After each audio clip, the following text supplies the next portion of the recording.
This podcast is not intended to provide any investment advice. The opinions expressed here by either the hosts or guests do not necessarily reflect the views of PSA, Collectors Holdings, or any of their affiliates. Any discussion of collectible values in the past or present is not a guarantee of future performance.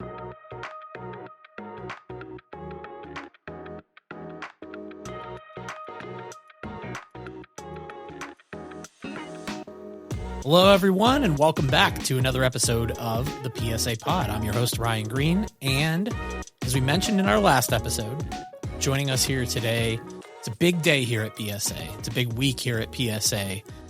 We have the launch. After teasing it for a while, we've said it was coming. The launch of comic book and magazine grading is our newest category, so it's only right that we have Elizabeth Gruene, our general manager of pop culture, here in the studio joining us. Elizabeth, you've been here before, but this is a really special occasion. So on a week this big, we thank you for taking the time.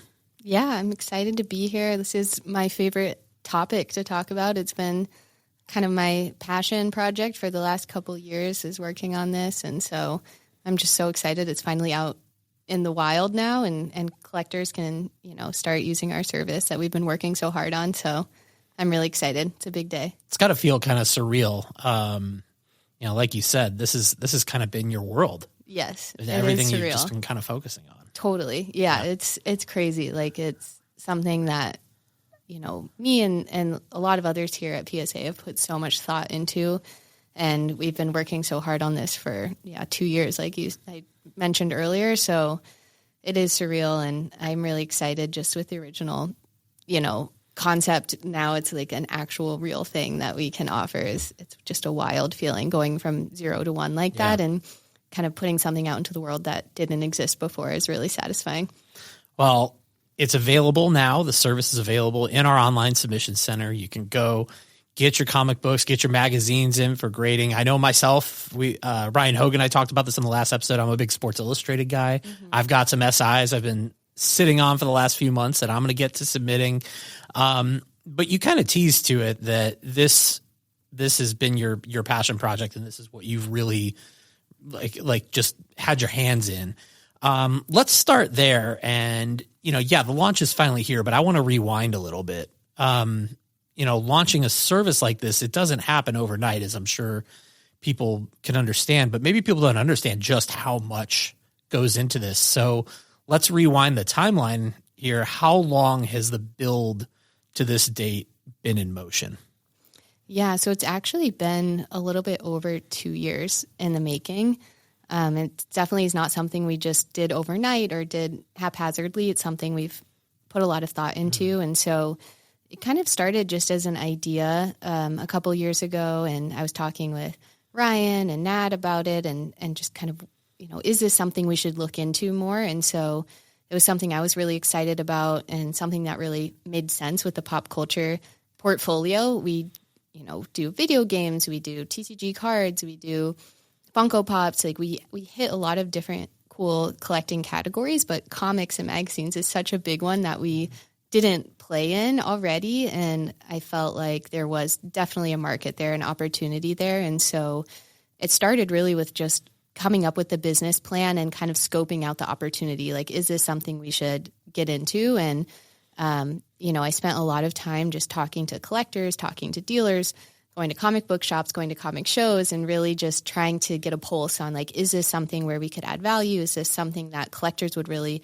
want and be excited about, somewhere where we could really help the community, And I think that's always been the intention is to have a really good option for comic and magazine collectors. And, PSA is best in class, obviously, in cards and other categories. And it felt like we had a lot to offer in this space too. And so, it was just kind of building out the plan, and then the holders and the labels and all of that takes a ton of time, doing all the software and kind of development that we need to do on our grading system and on our website.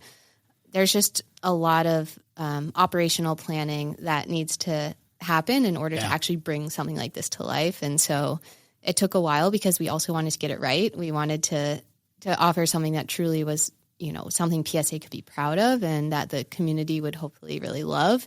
And so that's why, too, it took time to really make sure we were getting it right. And, listening to feedback too along the way as we did some prototypes and kind of got feedback from collectors in the community along the way to make sure we were going on that right path towards offering something really special. So it brings us all here. Let's talk about the specifics a little bit, the nuts and bolts of this. What will the price point be for comic and magazine grading that's available today? What do turnaround times look like right out of the gate? Mm-hmm. So I expect a lot of what we'll see early is modern comics. And so the starting price point there with kind of this early introductory pricing that we're doing is $25.99. So we felt like that was a compelling price point, especially too, we are offering final scan images free of charge, which I think, is something that can be a lot of value, especially for people who want to sell their items, that they can get these beautiful images of their graded comic, free of charge from us.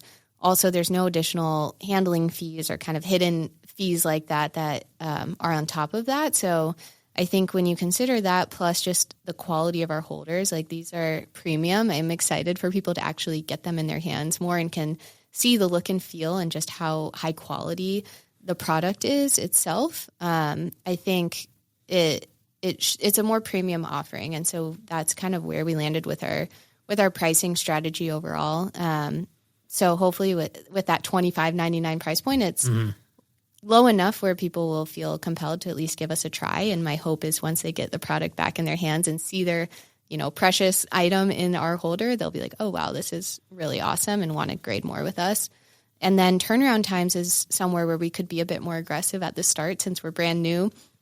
We don't have some huge backlog going yet. So that's why our turnaround times are just 20 days at the start. So hoping to get it back to people as quick as possible.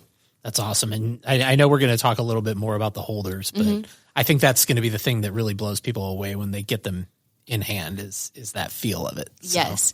Yeah, definitely. We noticed that a lot too with our prototypes and just early feedback we've gotten along the way. People are like, oh my gosh, like this is huge. Like you could do some damage with this thing. And it definitely is heavier, but that was, something we'd heard was that it was too heavy. So we actually did make it lighter than it previously was, but it still does have a substantial weight. And I think that's just the quality of the materials, that we're using. We're using a polycarbonate, which is, like medical grade, very, very high quality. It's also nice that it's highly UV reflective. Yeah. And so that's something that's really important to us is preventing sun damage and, color fading on these items. It is super important. People want to be able to have them out on display. You can actually display them, yeah. Exactly. And so, yeah, the quality of the materials really shines through, but definitely it does make it a little bit heavier. And then the label itself, we've gotten a lot of feedback on that too. I think there's some people who love PSA and are very excited about a red label, but that's something I've also learned is there's some people who hate red, and that's very different than maybe what currently exists in the comic grading space. And so I'm excited though, because I think once people see the label in person, they'll see how much it pops. And I think the holographic kind of feature that we have on the PSA logo looks really, really cool. So yeah, I think altogether the label and the holder look amazing, and the quality of the plastic too, it makes it really, really transparent. So the ultimate goal is, that your comic or magazine is on display. Yeah. Exactly. And like the clarity of our holder, I think you'll notice that difference too, which is a big benefit, I think, if you really want to be focused on the item itself, One additional question on the services piece of this, a very popular question we've seen on multiple forums as we've advertised and marketed some of the service that's coming is the dual service and autograph authentication element of this for signed magazines, signed comic books. I know we've said this is something that's coming. What's kind of a timeline looking like for when that piece and that service is going to be available? Yeah, definitely is coming very soon. I don't think I can say an exact date at this moment, yeah. But it will definitely be this fall. Yeah. My hope is, at New York Comic Con, we would have that up and running. But, we're going to see too how things go and we open up and, what the initial demand looks like and all of that. But I know the autograph piece is super, super important, and also is something that PSA does best. And so I think it'll be great to offer that to the community. So yes, it's in progress right now. Like we're literally working on it right now. It's just how quickly can we get it done and out in the public's hands. But yes, this fall. Just like the service itself, you want to get it right. Yes. And be ready to take the submissions when it goes live. Totally. And there's a lot of nuances, I would say, too, with comics and magazines. Like there's a lot I've learned that's unique about autographs in that space. Like one thing that's very, very different than cards is it's, you know, a 3-dimensional object with an interior. And so people have autographs actually on interior pages, which that's not something that you obviously would run into with cards. It's front and back. And so that's something that was a nuance where it's like, okay, how do we want to treat autographs that are inside the item? Like, do we grade them? How does it look on the label? Like, you know, there's a lot of complexity there. Also with multiple signers, it's much more common. You know, you might have 100 signatures on one item, which there isn't even enough space for that on a card. Yeah, a card might have 3, right? At the most. Yes, so that could be different. I think, too, with the comic space, like there's more sketches that happen with, you know, especially artists. You know, they'll have blank covers and they'll do full sketches. There's just some different aspects of the autograph space that we have to put into consideration and make sure we can handle all of that. So, coming soon. I'm really excited once we have that. And I know, too, it'll be huge for magazine collectors, especially like you were saying, like, you know, there's a huge Sports Illustrated collector contingency out there, and a lot of them have autographed, you know, copies of, for example, like Michael Jordan's first cover, and then they have it autographed by him. And like that would be amazing to have that go through our dual service. So we really do want to get that out as soon as possible. My favorite part of this whole thing, and we've already teased on it a little bit, is just the product element of it. I think you really, you know, we could sit here and literally talk for an hour on this piece of it. But you've been there, you know, involved at every step of the development of the product end of this, the holder, the label, like you said, taking feedback on the weight, all of these little elements that lead to this finished product that people are now going to have in hand very soon. What have been, you know, of the final product that we're coming to market with, what would you say are your favorite features of the holder where you just look at it and you hold it in hand and you take the most pride in it? I mean, this is maybe not something you would immediately notice from looking at it, but I think just how tamper evident and kind of counterfeit proof our holders are is something I'm really proud of. I think that was something too that was huge feedback we'd heard from the community, is that there's been some shady things that have gone on with holders out there. And I think PSA trust is so important to us. And that's something that we're really hoping to do right out the gate, is earn the trust of collectors, especially in a new space like comics. And so having a holder where, you know, you can protect from fraud or tampering of the product is super important. Like, we want to make sure that your item is safe and, you know, that it's legitimate, obviously, and is authentic. Like, that's what we stand for and is like the most important thing to get right. And so we put a lot of focus on just the construction of our holder. So the way it's built, like there's, you know, the front and the back of the holder actually overlap on the sides, which sounds simple. It's not just like a clamshell though, where they come together. Like, it actually overlaps and has a really tight seal. Like, it is really, really hard to crack open our holders. Maybe some people will be annoyed about that if they're trying to crack it out, but you definitely can't open our holder without some sort of evidence of tampering and cracking and things like that. So I think that's something that hopefully the collectors will really value, is just like the thought we put into the actual construction of the holder to make sure that your item is really safe and protected. And what goes along with that too is, like, I talked a little bit about the UV protection, but also there's heat protection. So we've done some crazy tests, you know, to make sure that it can withstand extreme temperatures. Also water, you know, resistant to an extent.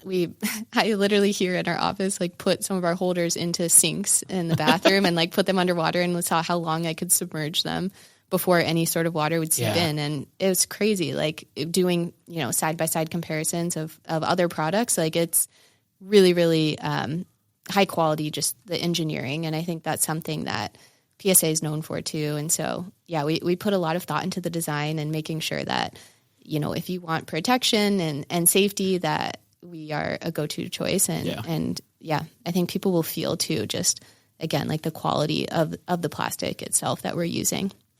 You also touched a bit on some of the feedback that you've gotten from the community. And as you've really gotten involved here, what do you think was maybe the most surprising piece of feedback you got?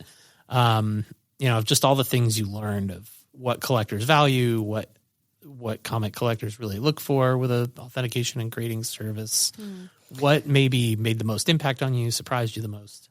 Yeah, I think there's a few things. I think I kind of hit on this before, but the label has been something where there's a lot of opinions. And I think that's honestly been one of probably the hardest parts of this whole project. We've had multiple versions. Dialing that in. Yeah, we've had multiple versions of our label too at this point, and have tried to, walk this really fine line between it has to look like PSA and our brand, which we're very proud of. And PSA is red, like that is our color. And so it's felt very important to keep our label red. Also for people who, maybe have cards or other collectibles with PSA already, like they want it to match. Like that's oftentimes an important thing. And it's just, part of who we are. It's our brand. And so keeping that, and same with the font, like that's another thing on the label that's gotten, mixed reviews. Like some people hate it. They say it looks like a prescription bottle, or, the font doesn't look good, but it's like we're using the exact font that we use on all of our other collectible types. And so again, it was this consistency, like to the opposite extreme. Some people were like, if you don't use the PSA font, then they could think it's a fake, like, because we're so known for that font too. And so it's again, this tricky thing where it's like, we want to keep our same brand handwriting running through all of our collectible types, and that includes comics. But we didn't just copy paste the exact card label and, blow it up. Like we also wanted it to meet the needs of the comic community. So like things like people really wanted the grade number to actually be a lot larger. And so that was something that we iterated on. Same with, the issue and like kind of title of the book that was really important to make bigger too. So bottom line is it was a lot of iteration, a lot of feedback, a lot of revisions. Like our design team worked on this really hard. I know there's been jokes out there that, it looks like we didn't have a lot of thought that went into it, but we did. It was a ton. It was a ton and so many iterations, and trying to find that perfect balance between looking like PSA, looking like our other categories, but also meeting the needs of comics and, looking modern and fresh in certain ways has been hard. But I think where we landed, I'm like really happy with. And I think it probably too is just hard for people to see something so dramatically different than what's in the market now.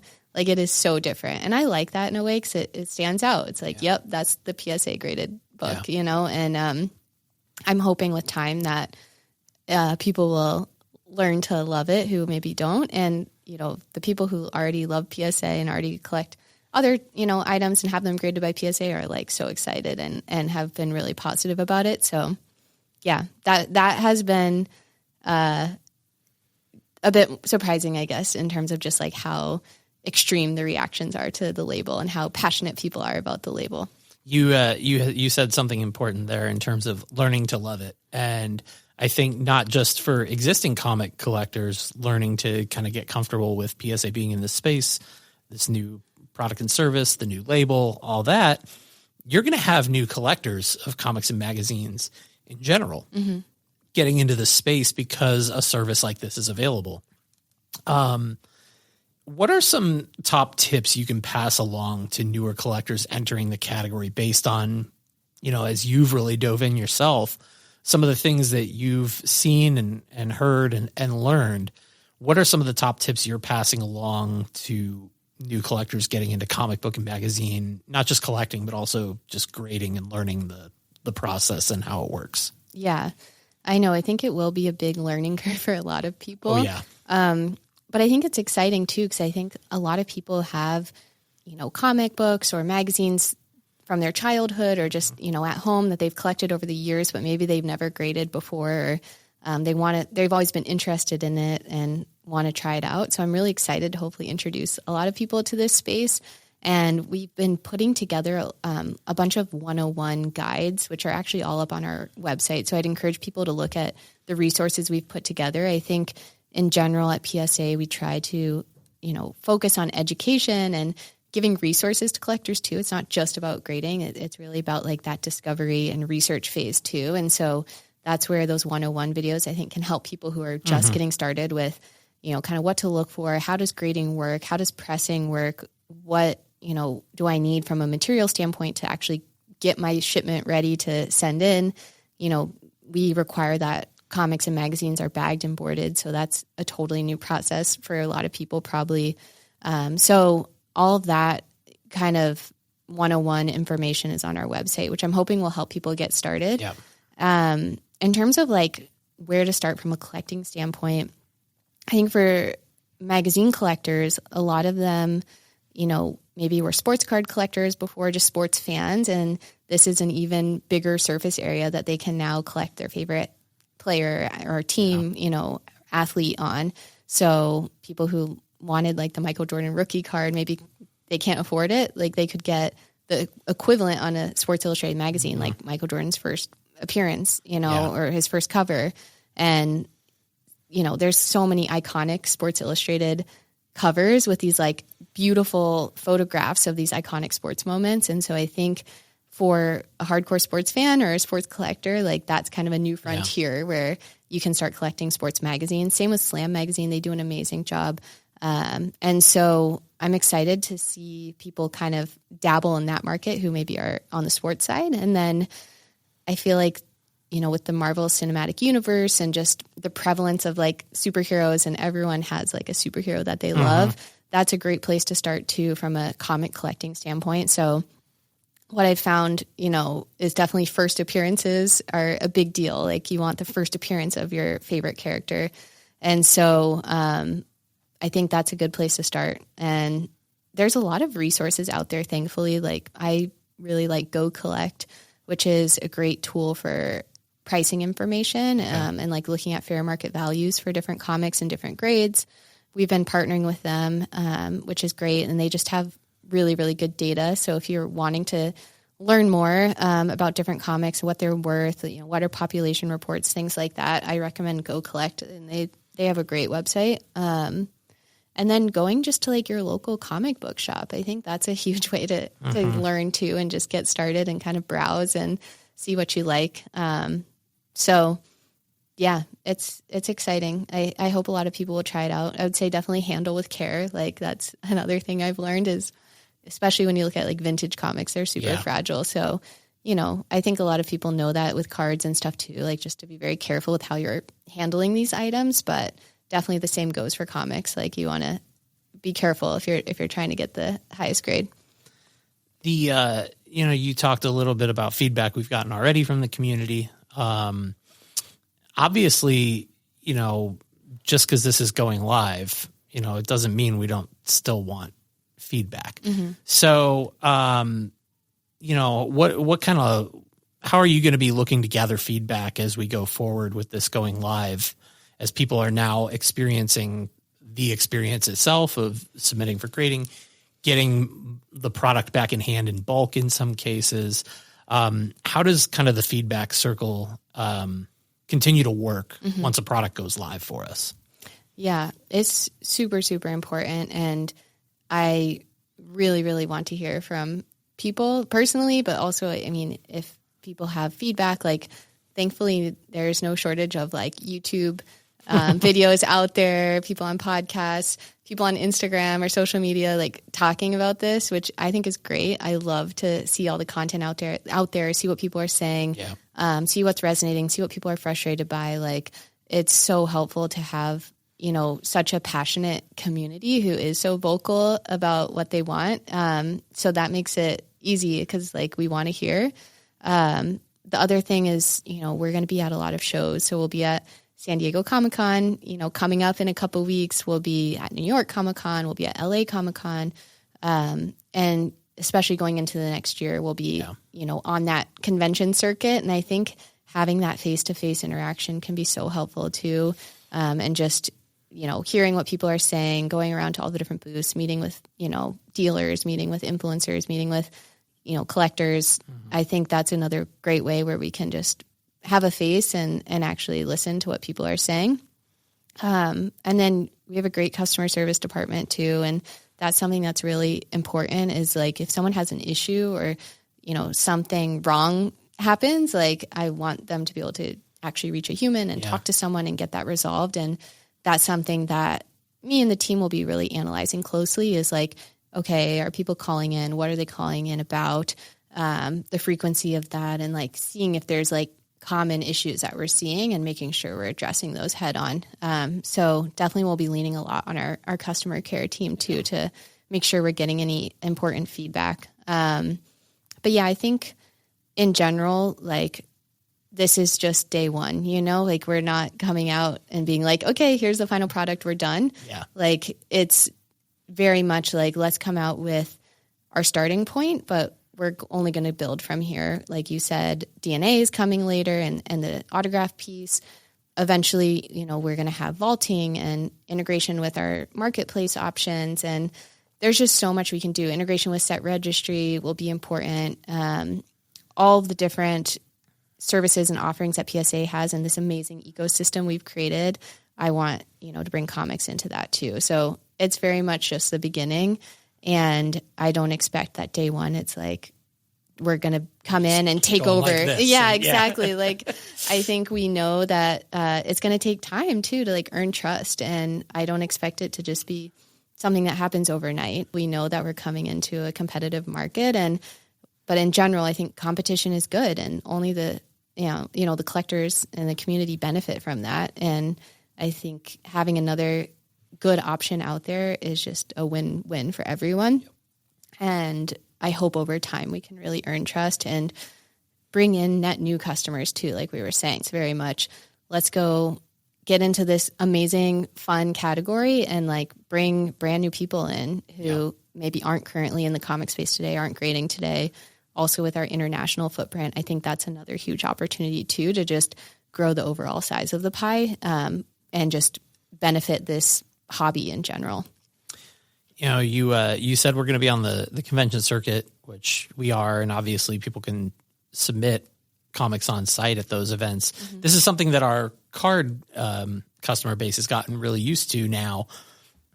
There's so many opportunities to submit cards for authentication and grading in person, between being at shows, drop-off events at local shops.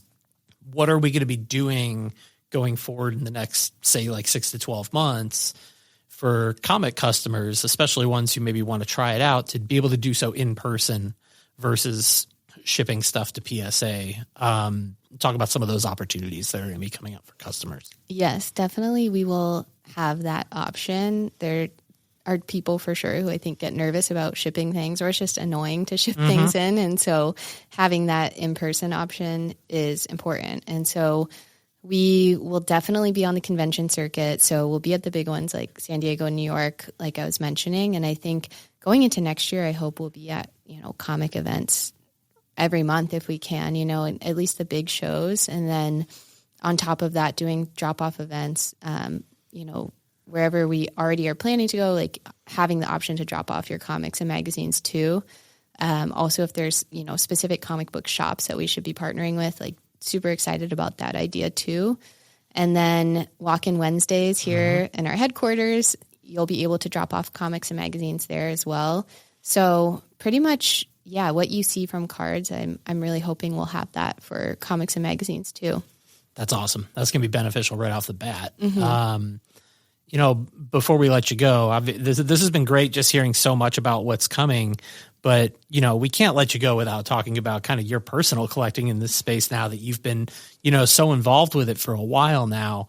What have you really gotten into personally on the comics and magazine front that, like you said, go out there, experience and find what you love? What have you found in this space that you love? Yeah, that's a great question.